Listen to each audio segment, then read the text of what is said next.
Assalamu alaikum, dear students. I hope you all are fine and doing good. So, today, in your subject of social studies, we are going to start our chapter number 2, Globes and Maps.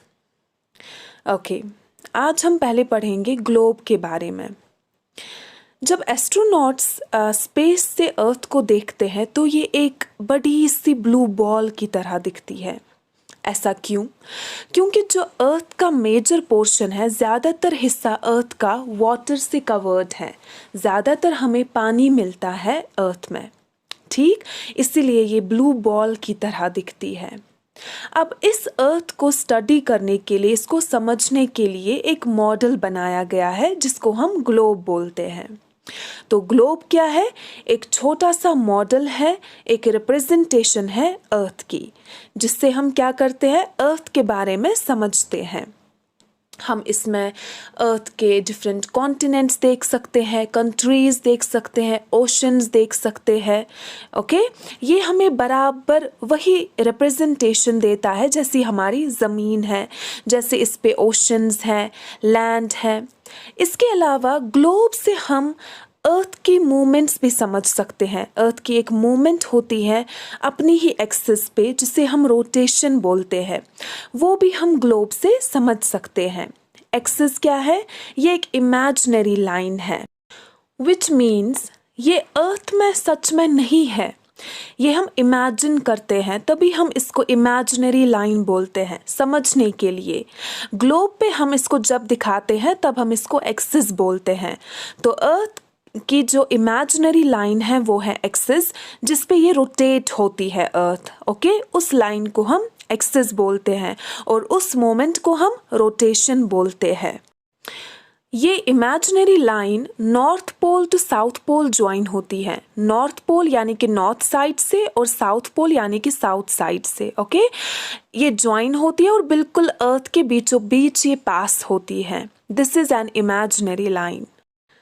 Now the question is, globe पे हम different places कैसे locate करते हैं, कैसे अर्थ की study करते हैं? It is because of the lines on the globe. और उन लाइन्स का क्या नाम है? Latitudes and longitudes. ये लाइन्स भी इमेजिनरी लाइन्स हैं, विच मीन्स ये हम ग्लोब पे दिखाते हैं। ये अर्थ में सचमुच ये लाइन्स नहीं है, ठीक? ये हम समझने के लिए ये लाइन्स दिखाते हैं, latitudes and longitudes. Latitudinal lines parallel lines होती है जो ईस्ट टू वेस्ट स्ट्रेच होती है, और longitudinal lines north to south stretch होती है, ठीक? जैसा आप इस पिक्चर में देख रहे हैं। वो लैटिट्यूडनल लाइन जो अर्थ को दो स्फीयर्स में डिवाइड करती है, उसको हम इक्वेटर बोलते हैं। इक्वेटर एक लैटिट्यूडनल लाइन है जो अर्थ को दो इक्वल पार्ट्स में, दो हेमिस्फीयर्स में डिवाइड करती है।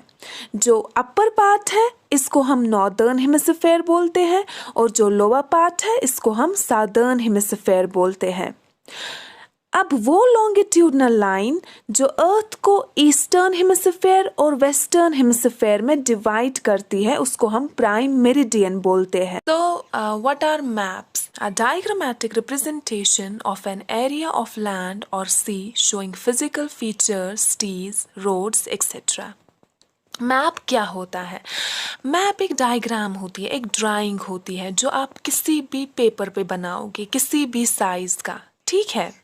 तो मैप्स आप बना सकते हो पूरी अर्थ का, या फिर किसी भी जगह का। अर्थ में से आप कुछ भी एरिया ले लो, उसका आप मैप बना सकते हो। It can be made of different sizes, यानी कि आप छोटे से पेपर से लेके बड़े से पेपर पे मैप बना सकते हो, ठीक है? जैसे कि आप इस इमेज में देख रहे हो, this is your world map, and next this is your country's map, India का मैप। ये जो आप पिक्चर में देख रहे हो, it is called Atlas. Atlas क्या होता है? एटलस होता है एक ऐसी किताब जिसमें बहुत सारे डिफरेंट तरीके के मैप्स होते हैं।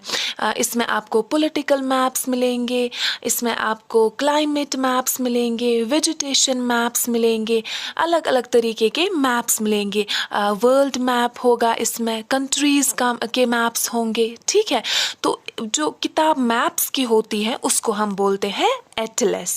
Next is it can be easily carried around in bags and pockets as it can be rolled or folded। हम मैप बना के छोटे से कागज़ पे बना के जेब में रख सकते हैं, या फिर अगर चार्ट देखा है आपने, उस पर भी अगर हम मैप बनाएंगे तो उसको हम फोल्ड करके हाथ में कैरी कर सकते हैं। इट मीन्स ये ग्लोब से इजी है कैरी करना, है ना। So there are many types of maps, बहुत सारे मैप्स हैं, लेकिन जनरली जब हम बात करेंगे तो हम इनको कैटेगराइज करते हैं 3 किस्मों में: physical maps, political maps and thematic maps. तो पहले हम बात करेंगे फिज़िकल मैप्स की। फिज़िकल मैप्स वो मैप्स होते हैं जो आपको फिज़िकल फीचर्स दिखाएंगे। कौन से फिज़िकल फीचर्स? जो हमारी ज़मीन पे नेचुरल फिज़िकल फीचर्स हैं, जैसे आपके माउंटेन्स हैं, जैसे वाटर बॉडीज़ है, रिवर्स है। ठीक है, तो फिज़िकल मैप्स वो मैप्स होते हैं जिनमें आपको ये सारी चीज़ें दिखाई जाती हैं। फॉर एग्ज़ाम्पल, हाँ, तो लुक एट दिस पिक्चर। इसमें आप देख रहे हो ये जो ब्राउन कलर की आपको नज़र आ रही है, इट मीन्स इससे हमें माउंटेन्स दिखाए जा रहे हैं। And look at the blue colour, it means आपके ओशंस, आपके रिवर्स दिखाए जा रहे हैं। एंड द ग्रीन पोर्शन जो ग्रीन कलर से दिखाया जा रहा है, ये फ्लैट सरफेस है, ज़मीन। ठीक है। Next is political maps.